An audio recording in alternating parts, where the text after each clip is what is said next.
nsabe abashikiranganji bose yuko ukwezi kwa mbere kohera umwe wese afise agatabo kimbona kazoza y'ubushikiranganji ati mbega mu 2040 igisata caje kizoba kigeze hehe.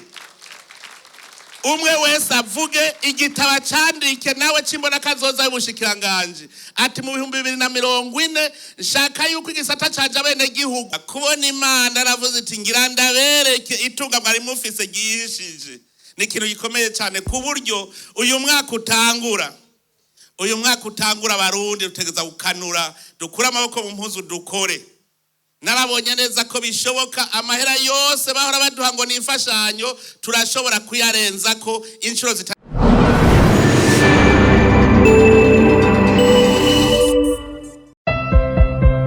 Avez-vous l'impression d'explorer le monde?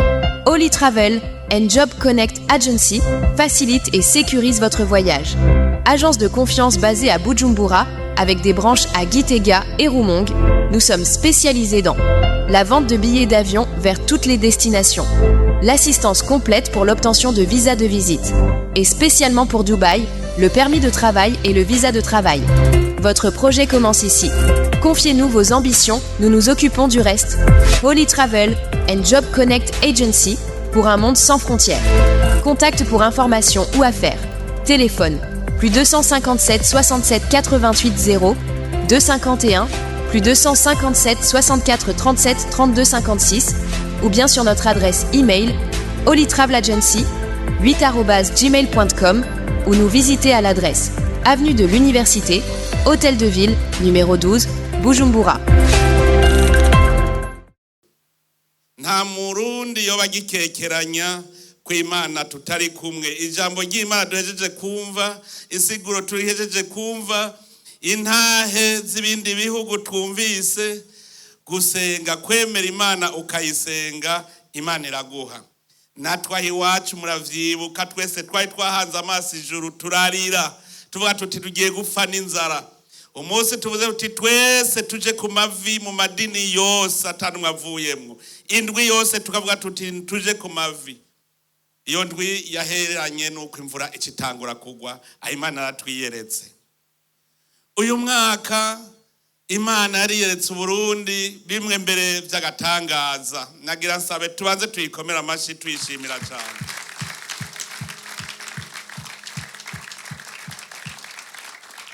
Cyane cyane ngaha muri iyi ntara nziza ya Bujumbura murafise vyinshi mwobona ko Imana ariyo yakora.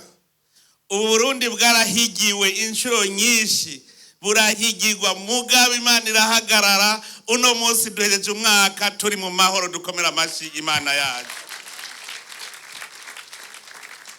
Abantu benshi bari bijiriwe, abandi baracika intege kubera muri twebwe n'Abarundi harimwe abaca intege abandi. Uwo mwaka twarabonye Abarundi turi kumwe bashobora gukorana na Shetani ikatwononera amahoro mu gihugu cacu. Twarababonye bace baja habona. Bijya bintu vyanyibukije bene Israeli bagira abajabuke bamaze gutata igihugu bakakibona. Baraje baravuga bati ni igihugu ciza cyane kimeze neza kirimwe ivu ryiza ati mbere n'ivyamwa vyaco twabizanye ngibi. Mugabo haca abandi bavuga bati oya hari ibigatanya biratumara. Abantu barashobora gutera ubwoba gushikaho bene Israeli benshi bagumukana Musa bavuga gusa no gutinye bigatanya. Yosuwa na Kalebe nibo bavuye hasi. Kalebe aravuga ati mubonye ivy'Imana yadukoreye, ingene twavuye mu minwe ya Farao, ingene twajabutse ikiyaga gitukura, ubu baramaze kubona ko twe turi kumwe n'Imana ntaco tuzoba. Mugabo bamwe batera ubwoba abandi bagonye batera ubwoba gushikaho Imana ishavura ikivuga iti kuva ubu nta ugeze mu bigero azohabona kiretse Kalebe na Yosuwa.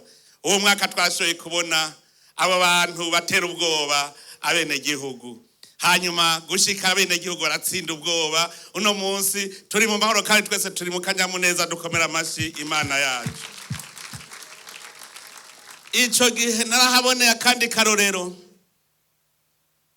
umuvugishwa Elize bari bamutandikiye hirya no hino bamuzungurutse, hanyuma umufasha we bari kumwe aragira ubwoba gushikaho yota umutwe.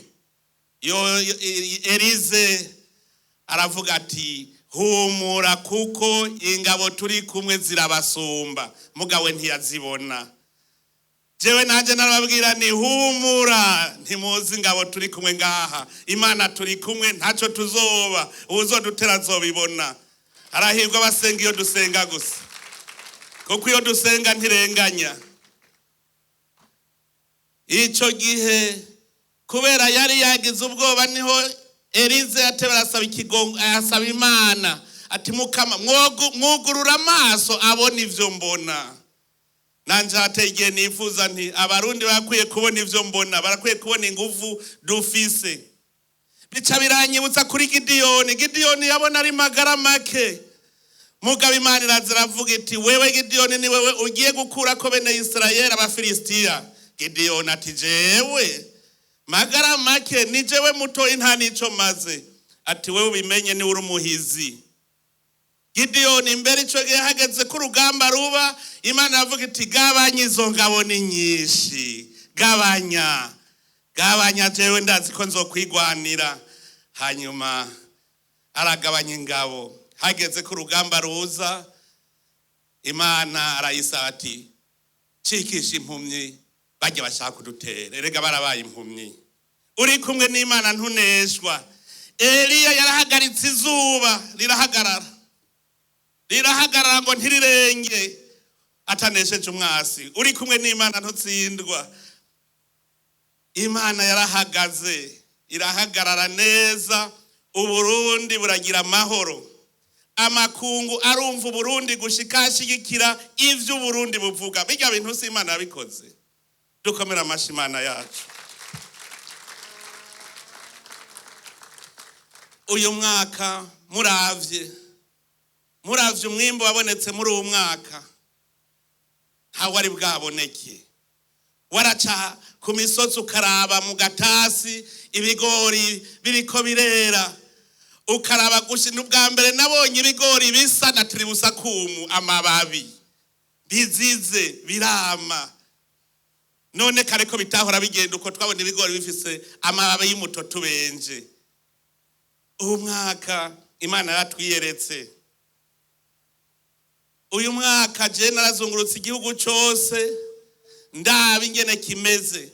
Niho Imana yatwuguruye amaso tubona itunga tutari tuzi dufise. Imana yarakoze ibihambaye. Na jewe ku bwanje naragenza amakomine yose y'igihugu kandi ntaruhutse. Nahejeje ntasaraye, nahejeje ntamenetse n'umutwe, ntacumbagiye na gatoyi, igihugu cyose arakizunguruka. Narabonye ubushobozi bw'Imana, kuko nabandi baravuga bati umuntu yirirwa aravuga akirirwa aragenda mbega araronka akanya. Mugabo ndavuga nti kubw'ubukomezi bw'Imana ndazi yuko Uburundi bwose nzobugenda ndabaha impanuro. Hanyuma ncambona ikindi kintu ntari bwabone, ingene abarundi bamaze kubumwe bakagira ubumwe mu makomine yose. Imana koko turi kumwe, ntagira umuntu n'umwe agira ubwoba. Imana turi kumwe kuko twese yadushize hamwe. Umwaka nararavye ivyabaye Uburundi imbere y'amakungu, bwaravuze burumvigwa, abarundi barizegwa.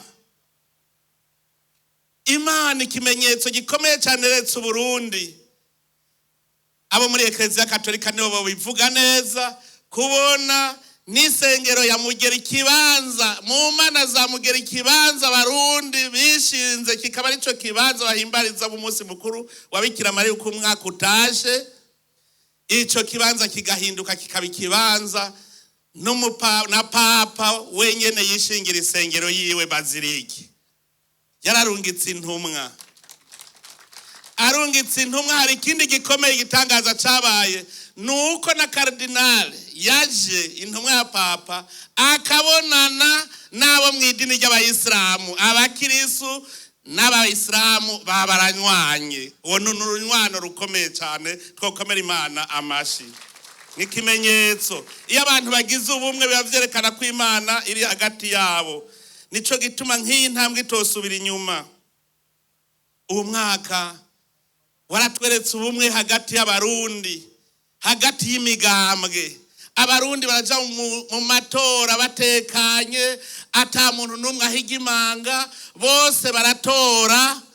Yaba imigambwe babene gihugu bose bagumye mu kanyamuneza, bumva yuko ari nko kwinagura kuko turi ku murongo umwe. Vyerekanye neza ko turi mu nzira imwe ituroresha ku iterambere. Ibi birerekana yuko umwaka koko watubereye umwaka utuboneshereza iyindi myaka igiye gukurikira tuja mu nzira y'iterambere.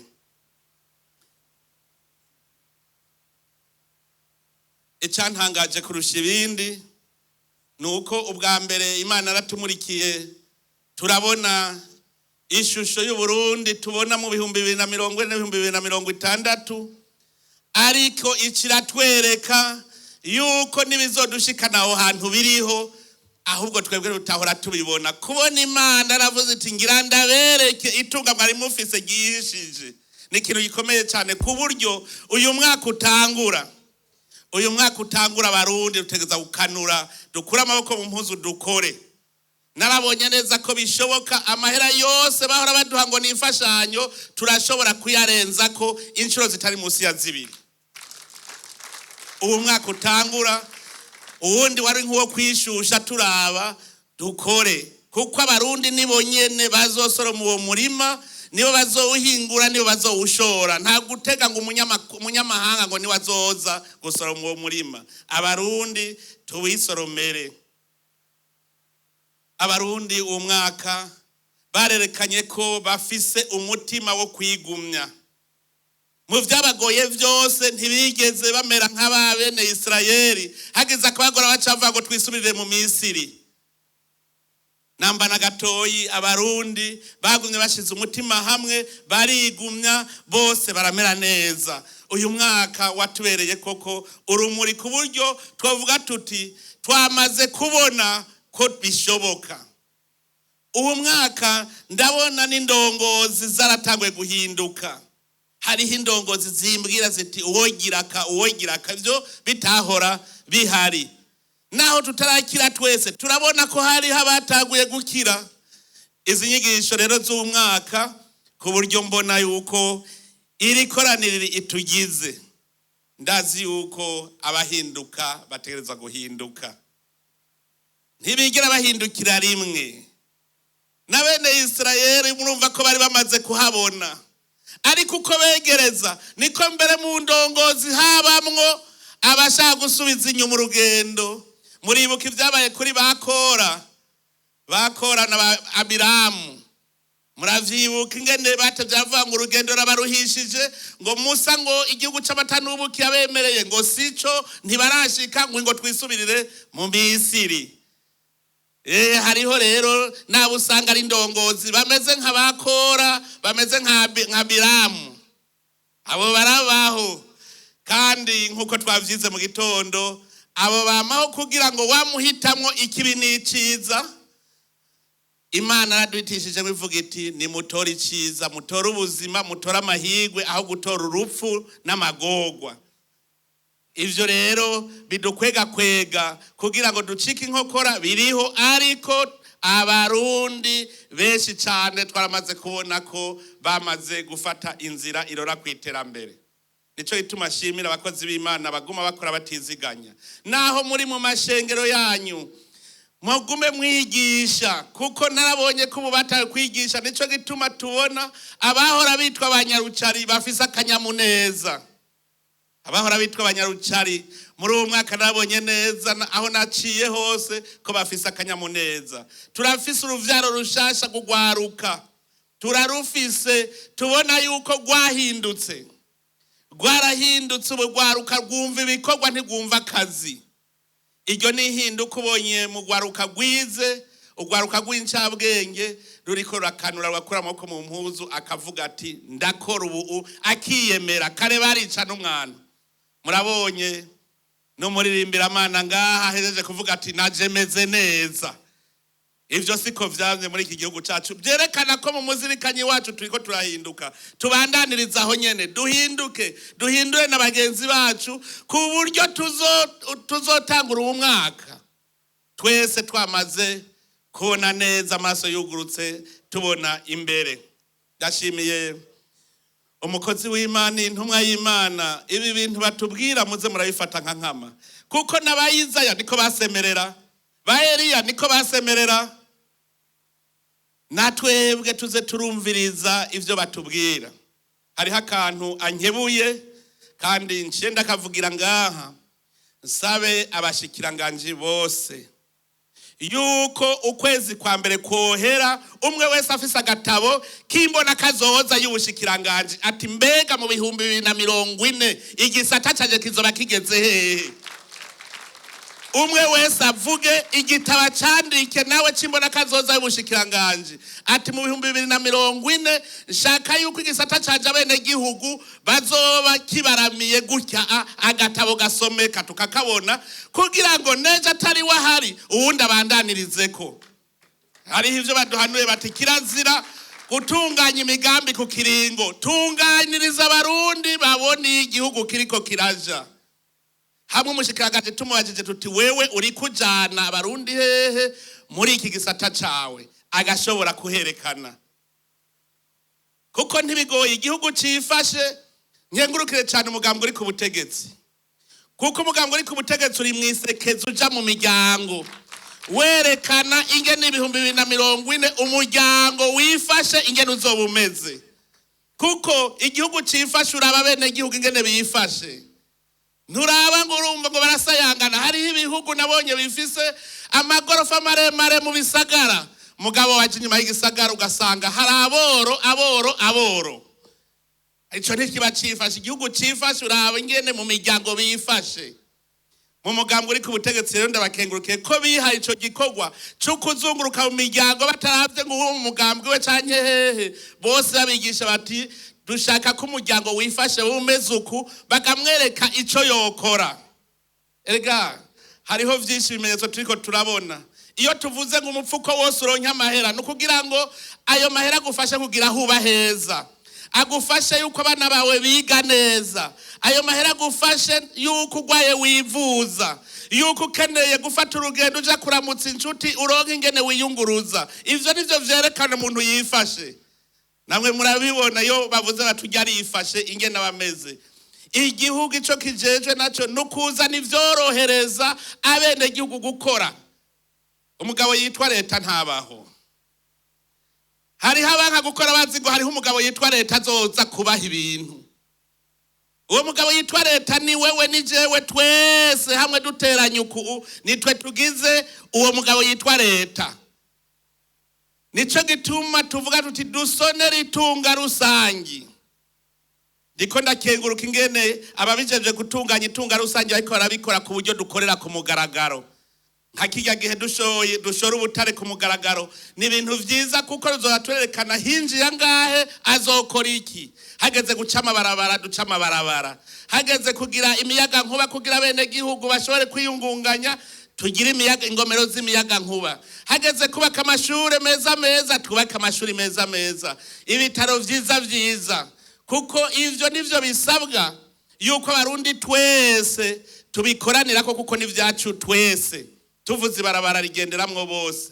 Nico gituma ingingo ikomeye ari yo kubungabunga ikigega cy'igihugu. Ubwa mbere tukamera nk'abari mu muzinga w'inzuki. Haje inzuki ntizikora ibikorwa bimwe. Hariho inzuki zijejwe gucunga, hariho inzuki zijejwe kuvoma, hari zijejwe kuja kudaha. Muga zose zizana mu muzinga zikaramigwa zose cyo kimwe. Natwe turashaka umurundi umwe wese agenda gukora iki, uwundi akora iki, uwundi akora iki, hanyuma umwimbo twakuyemwo tugaheza tugakuramwo ya makori n'amatagisi atuma ikigega ca leta gishoboka kugira cubake vya bindi rusange twese dukeneye. Turashaka yuko atawosubira kugira ivyo vy'amafraude, kuko ikigega ca leta atakiriyo nimbona kazoza tuzoyishikira. Turakeneye yuko umwene gihugu wese, ejo narababwiye ijambo rya mwene Siraki yavuze ati kubandanya kubandanya twunganira irema ryamaho. Imana yararemye matière première, ibintu byose birahari. Ivyo bihari dushobora kubihingura bikatuberamwe ibintu. Uno munsi rero umenga nta bihari, muga Imana burya yarateguye yuko tuzokoresha ubwo buhinga bugezweho. Ubwo buhinga bugezweho ibi bukora, ayo matelefone, ayo ma ordinateur, izo drone mufise, ayo makamera, ayo ma micro, ibirimwo byose ubwo butare bwa mu Burundi turabufise. Ejo muzobona twubaka amahinguriro kugira tuvyihingurire dushore natwe ibikoresho tuzaja kubigura hanze. Nico gituma Umurundi wese nitwaba dushaka cagi uko kiba camata n'ubuki ko twacinjiremo turimwo dukore. Hariho umunsi umwe umutama yavuze ati tuguma tuvuga ngo tugiye mu gihugu c'amata n'ubuki ngo kandi tuza turiyo mugabo n'igihugu twebwe nayo mata n'ubwo buki dutegereza kubihingura kugira ngo bituramire twese atanumwe avuyemwo. Nico gituma dushaka yuko twosaba Imana muri Uburundi ntagire ikinebwe gisigara. None rero no guhimbaza Imana muri iki gihe, duhimbaza Imana kuri ivyo vyiza imaze kudukorera, kuvyimaze kutwereka, twongera tutibagira gusaba ikigongwe. Dusaba ikigongwe kuvyo twakoze nabi kugira ntidusubire kuzingama, hanyuma twigira inama yuko ivyadushikiye muri kahise bitazosubira. Ntihagire uzosubira kwiyumvira Misiri. Wiyumvire Misiri ubugiye mu gikoroni. Misiri ni nk'igikoroni. Hajya bavuga ngo twisubirire mu Misiri mu nzu y'ubuja. Ni nka kujya uvuga ngo dusubire gucurwa ufuni na buhoro twisubirire mu gikoroni. Mugabo bakunda mu gikoroni ntibabuze. Murazi ko hari n'abagize ameru y'inyama bagacavuga bati ngaha nta nyama tubona ngo twisubirire mu Misiri. Ni wacu rero birashoboka, mugabo twese abarundi ntitumere nk'abarya, tuba abandi bantu. Twebwe tuba abarundi, iki gihugu cacu tucubake kitubere koko amata n'ubuki. None muri akanya rero reka duhimbaze Imana akanya tumara akanya turiko turatambira Imana.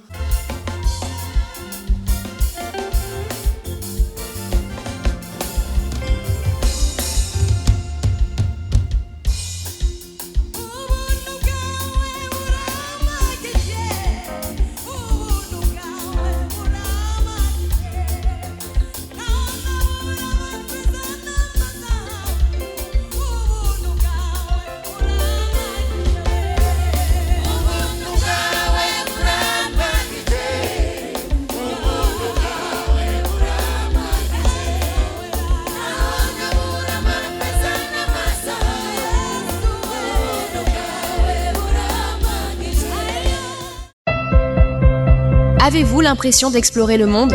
Holy Travel and Job Connect Agency facilite et sécurise votre voyage. Agence de confiance basée à Bujumbura, avec des branches à Gitega et Rumong, nous sommes spécialisés dans la vente de billets d'avion vers toutes les destinations, l'assistance complète pour l'obtention de visa de visite, et spécialement pour Dubaï, le permis de travail et le visa de travail. Votre projet commence ici. Confiez-nous vos ambitions, nous nous occupons du reste. Holy Travel and Job Connect Agency pour un monde sans frontières. Contact pour informations ou affaires. Téléphone +257 67 88 0 251 +257 64 37 32 56 ou bien sur notre adresse email holytravelagency8@gmail.com ou nous visiter à l'adresse Avenue de l'Université, Hôtel de Ville, numéro 12, Bujumbura.